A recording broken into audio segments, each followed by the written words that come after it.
Oke guys, balik lagi bagi para pejuang tugas akhir tetap semangat ya. Sebelumnya video saya 1 sampai 6 terkait tentang how to make a good content ya in your presentation for your final defense ataupun sidang tugas akhir Anda ya. Sekarang yang ketujuh nih ya, kerangka conceptual or conceptual framework ya. Jadi di dalam kompetensi keilmuan saya ya, saya di Fakultas Ekonomi dan Bisnis perlu kehati-hatian dalam rangka membuat kerangka konseptual. Memang ini adalah hal yang mudah, hanya memberikan kotak ya, tapi kadang-kadang teman-teman suka ada yang kreatif, diberikan oval, diberikan bulat ya. Jadi eh, mohon dipertimbangkan kembali karena normatifnya saja dibuat dia dalam bentuk kotak, tidak perlu dengan shading, tidak perlu dengan warna ya, karena ini adalah penulisan ilmiah yang formal, jadi hindari modifikasi seperti itu karena bisa jadi kotak misalkan di dalam pendekatan metodologi penelitian dia menjadi observe variabel, variabel yang sifatnya rigid dapat diamati. Kemudian kalau dia oval dia justru menjadi unobserved ya, variabel-variabel yang memang tidak dapat diamati secara exact, secara rigid, misalkan motivasi, kepuasan, dan lain sebagainya. Jadi berhati-hatilah dengan membuat kerangka konseptual yang kita modif dengan memberikan oval, bulat, atau mungkin dengan shading dengan warna ya. Jadi usahakan normatif saja ya, tanpa warna, tanpa bentuk yang aneh-aneh ya. Berikutnya ya, penguji senang dengan artikel-artikel baru. Jadi teman-teman yang memasukkan, karena wajib ya literatur review ataupun penelitian-penelitian terdahulu ya, karena kemungkinan juga penguji juga memiliki limitasi waktu, dia senang membaca paper-paper baru. Jadi teman-teman bisa googling dengan menggunakan keyword jurnal ilmiah ya, ambil jurnal-jurnal yang terbaru 3 tahun terakhir lah ya.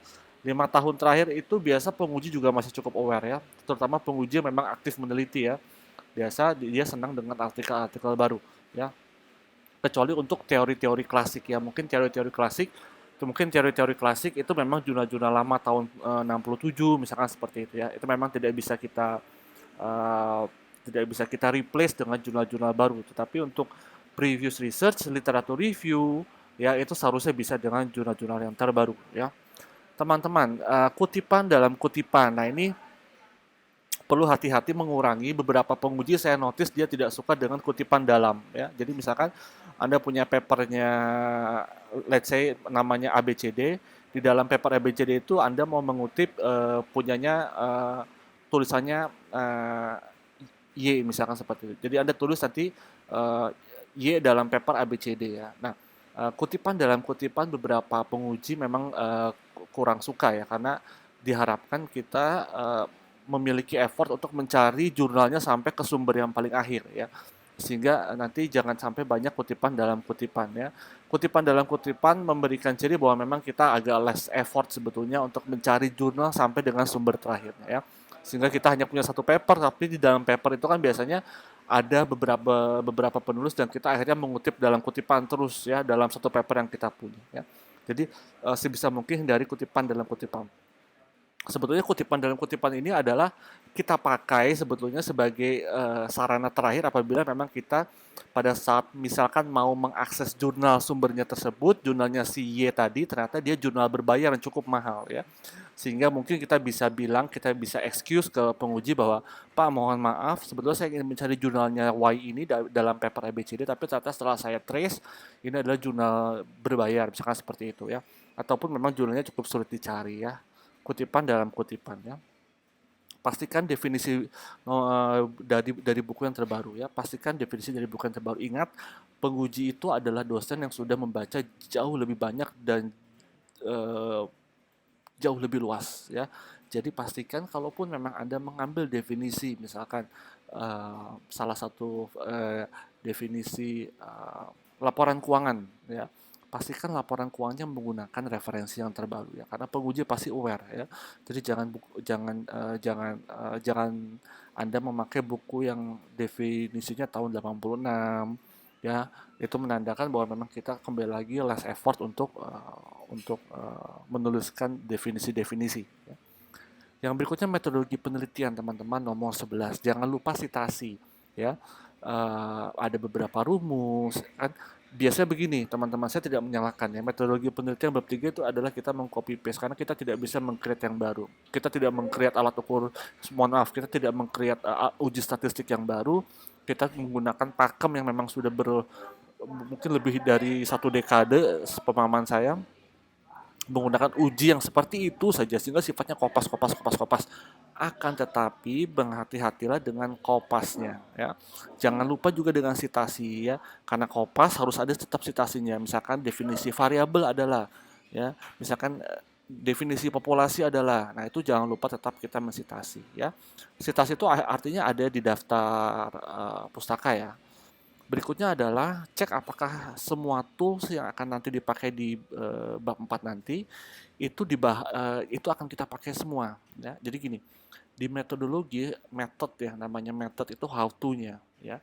Namanya metode itu how to-nya. Jadi semua alat ukur yang akan kita pakai di bab untuk menguji hipotesis di bab 4 itu kita ungkapkan dulu pengantarnya di bab 3 ya. Nah, biasanya ada teman-teman yang main kopas saja, alat ukurnya misalkan ada 8 tapi yang dia pakai di bab 4 misalkan eh, hanya sebagian ya.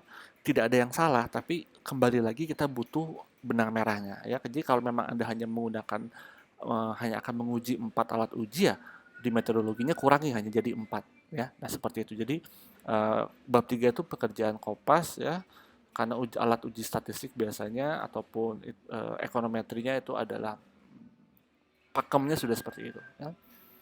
Berikutnya nomor 13, hasil penelitian konsisten ya. Ini kita sudah mulai pindah ke bab 4 atau 5 ya. Karena apa, kembali lagi saya bilang kenapa, atau karena di beberapa kampus ada yang misalkan bab 4 itu dia membuat chapter tersendiri untuk objek penelitian, tapi ada yang objek penelitian itu menjadi satu dengan hasil pembahasan. Jadi saya bilang bab 4 atau bab 5, tapi intinya adalah chapter hasil dan pembahasan ya. Hasil penelitian konsisten membuktikan hipotesis sehingga menjawab tujuan penelitian. Hasil penelitian pointernya harus sama dengan hipotesis. Hipotesis pointernya harus sama dengan jumlah pointernya harus sama dengan tujuan penelitian. Tujuan penelitian harus sama dengan perumusan masalah ya. Jadi teman-teman sekarang sudah bisa melihat alignmentnya bahwa di bab discussion dan analysis di mana hasil pengujian itu konsisten dengan uh, hipotesis, hipotesis konsisten dengan tujuan penelitian konsisten dengan perumusan masalah ya. Alurnya mundur bisa, maju bisa ya. Nah, jadi jangan pernah membuat hasil penelitian yang tidak pernah menjawab tujuan penelitian ya. Teman-teman yang membuat case study hati-hati ya. Kalau yang kuantitatif biasanya sudah, karena apa yang kita uji masuk semua datanya, hasil statistik dia mengeluarkan sesuai dengan apa yang kita masukkan ya. Tapi kalau case study, nah ini menggunakan interview, observasi, dokumentasi yang kita tulis kembali, keasikan menulis akhirnya hasilnya tidak relevan dengan tujuan penelitian. Apalagi dia skip di hipotesis, karena kemungkinan case study dia tidak ada hipotesis. Jadi dari hasil penelitian langsung ke perumusan masalahnya putus ya gitu. Jadi itu yang perlu teman-teman perhatikan untuk case study ya. Nah, kesimpulan konsisten lagi dengan pembahasan. Anda membahas cuma 3, karena 3 hipotesis, 3 perumusan masalah, dan 3 tujuan penelitian. Maka kesimpulan jangan sampai ada 5 atau malah cuma 1. Kesimpulan singkat hanya 3 saja. Bagi beberapa teman-teman masih memasukkan kesimpulan diskusinya, padahal diskusinya sudah ada di bab pembahasan. Bagi teman-teman yang memasukkan kesimpulan juga dengan angka statistiknya sudah ada di pembahasan. Jadi kesimpulan biasa cuma maksimum 2 kalimat, kalau bisa 1 kalimat ya. Kesimpulan maksimum 1 kalimat ya, itu pun pointernya sesuaikan dengan hasil penelitian ya. Nah, itu jadi kurang lebih 1 sampai 14 saya sudah masuk agak spesifik ke dalam konten presentasi ya. Nah, berikutnya yang terakhir biasanya setelah Anda presentasi maksimum 10 sampai 15 menit ya durasinya biasanya. Beda untuk level doktoral ya. Kalau untuk doktoral mungkin bisa unlimited time ya, sampai dalam tanda kutip semua berdarah-darah ya. Tapi moga-moga dalam level skripsi dan tesis bisa kita kontrol Anda. Yang mengontrol adalah Anda, bukan penguji ya. Mari kita ubah mindset-nya bahwa penguji itu follower Anda. Anda adalah pemimpin presentasinya, Anda yang paham banget PowerPoint Anda yang paham banget tesis Anda. Mari kita kontrol pengujinya, jangan penguji yang mengontrol Anda ya. Oke. Nah, berikutnya setelah sesi presentasi selesai, nah inilah jeng jeng jeng kita masuk ke sesi diskusi ya. Di sini Anda akan mempersilakan baik Bapak Ibu penguji, berikut adalah akhir dari presentasi saya yang akan kita lanjutkan dengan sesi diskusi ya. Di beberapa kampus ada yang diskusinya langsung sambil berjalan, di beberapa kampus ada yang menyelesaikan dulu presentasinya baru diskusi ya. Nah, jadi diskusi di sini saya taruh di akhir biasa setelah presentasi mahasiswa ya. Nah, pemilihan kata yang sederhana konsisten dengan video saya yang sebelumnya. Please gunakan bahasa-bahasa yang jangan advance. Even Anda adalah praktisi yang kompeten di bidangnya ya. Uh, Kalaupun pengujinya mengerti, Anda gagal sebagai orang yang bisa menyampaikan informasi sebetulnya. Karena apa? Akhirnya pada saat ada audiens yang menonton presentasi Anda, dia tidak paham ya. Keberhasilan seorang yang memberikan informasi adalah kalau dia dapat menyampaikan dalam bahasa yang sangat sederhana sehingga orang yang bukan bidangnya pun dapat mengerti ya. Nah, seperti itu ya, pemilihan kata yang sederhana, kecuali memang ada terminologi teknis yang Anda tidak mampu mendefinisikannya ya. Berikutnya teman-teman, ini sering sekali kejadian karena saya adalah expertnya, karena saya adalah yang menguasai. Saya sering sekali mendapati mahasiswa yang menjawab pertanyaan pengujinya belum selesai ya, memberikan pertanyaan karena dia merasa sudah tahu jawabannya langsung dia potong ya. Itu hati-hati, jangan pernah dilakukan. Please be a humble person ya. Even you are knowing everything, even you are knowing this is your competence, this is your expertise, tapi ada sisi etika di sana ya, mendengarkan pertanyaan penguji sampai selesai. Baik Pak, kalau sudah selesai jangan langsung dijawab. Saya sering menggunakan kata, baik Pak izin menjawab, atau Anda bisa menggunakan kata permisi lainnya untuk mulai menjawab ya. Yang berikutnya pada saat sesi diskusi Q&A ya, tanya jawab, menjawab berdasarkan sumbernya ya. Artinya apa gini, kalau misalkan Anda ditanyakan suatu analogi, suatu logika, kenapa ini bisa mempengaruhi ini, kenapa ini bisa seperti ini ya. Kalau memang Anda mendapatkan pemikiran itu dari peneliti lain, Anda mendapatkan pemikiran itu dari buku lain, dan Anda confident, Anda bilang bahwa Pak, Bu, berdasarkan penelitiannya ABCD, logikanya seperti ini Pak. Ya, karena apa? Kalau penguji sudah mendengar this is based on previous researcher, minimal curiosity dia untuk mempertanyakan lebih lanjut agak dibatasi. Karena apa? Oh ya, anak ini mengungkapkan sesuatu yang memang bukan dari penelitiannya gitu loh. Nah, jadi Anda jangan karena Anda ingat jawaban sesuatu, Anda ingat cara menjawabnya, kemudian Anda bilang itu adalah pemikiran saya. Hati-hati, sesuatu yang berdasarkan dari pemikiran Anda pasti akan terus dikejar karena Anda yang berpikirkan gitu kan. Nah, jadi menjawab berdasarkan sumbernya. Kalau memang bukan dari Anda, kita bilang bahwa itu adalah penelitian atau bukunya ini menjawab seperti ini ya. Seperti itu. Nomor 4 ya, saya pernah sampaikan juga di video saya yang pertama, it's okay to say that I don't know ya. Bapak Ibu penguji, mohon maaf, saya berusaha mengingat tapi saya lupa Bapak Ibu ya, mohon maaf. Nah, kalau Anda ingat samar-samar sampaikan bahwa saya ingat tapi mohon maaf kalau saya salah Bapak Ibu. Sepanjang sepengetahuan saya yang terbatas ini, seingat saya seperti ini. Mohon maaf kalau salah ya. Nah, seperti itu. Jadi, kalau Anda tidak tahu, jangan pernah meng-create statement baru yang justru menyebabkan Anda masuk ke dalam pertanyaan lebih lanjut. Ya. Ini terkait dengan nomor 5. Pertanyaan penguji adalah dari tulisan Anda sendiri, dari pernyataan Anda sendiri. Jadi, kembali lagi, Anda harus tahu tulisan apa yang Anda tulis, Anda harus tahu statement apa yang Anda sampaikan ya. Karena bisa jadi ini beberapa kejadian penguji itu baru hadir, baru baca paper Anda, baru baca artikel Anda hari itu juga ya. tidak semuanya ya, tapi eh, saya sering perhatikan lah mana yang penguji yang memang membaca sebelumnya, mana yang dia baru baru baca, baru duduk ya. Jadi sebetulnya tulisan Anda sendiri membawa Anda ke jurang yang lebih lanjut atau justru tulisan Anda menyelamatkan Anda ya.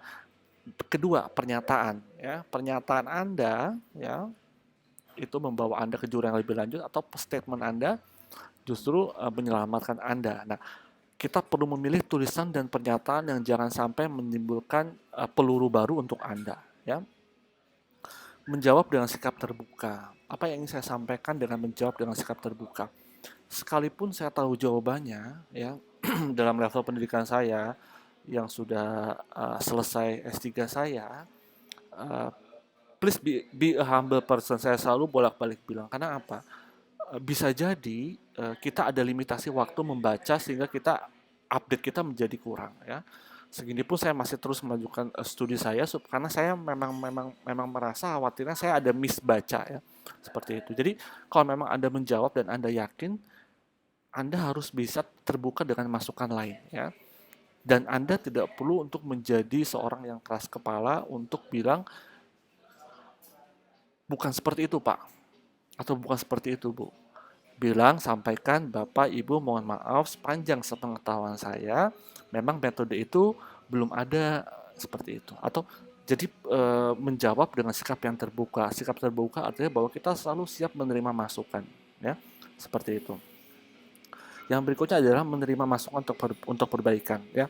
Ini misalkan begini, ada Bapak Ibu dosen penguji yang menyampaikan sesuatu Anda tidak tahu jawabannya. Selain tadi Anda bilang tidak tahu, tapi jangan sering juga bilang tidak tahu.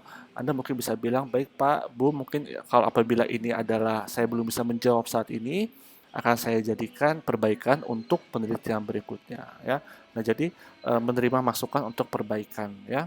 Nah, yang terakhir adalah teman-teman jangan lupa ucapkan terima kasih ya.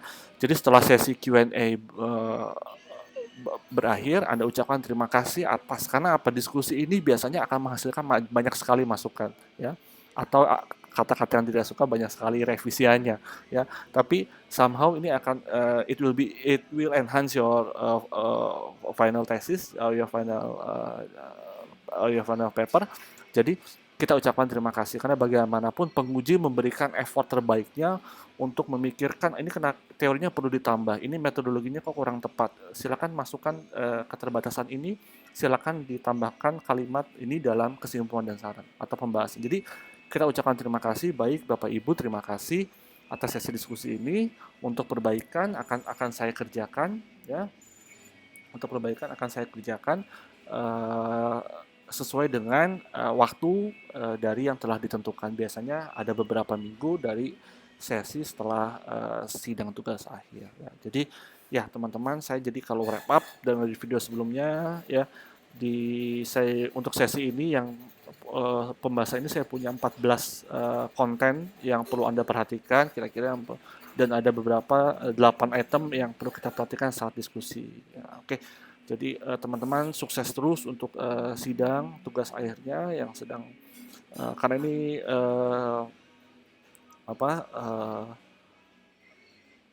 kesalahan yang kadang sering berulang yang saya temui. Jadi semoga-moga bisa menjadi masukan bagi teman-teman supaya lancar sidang tugas akhirnya.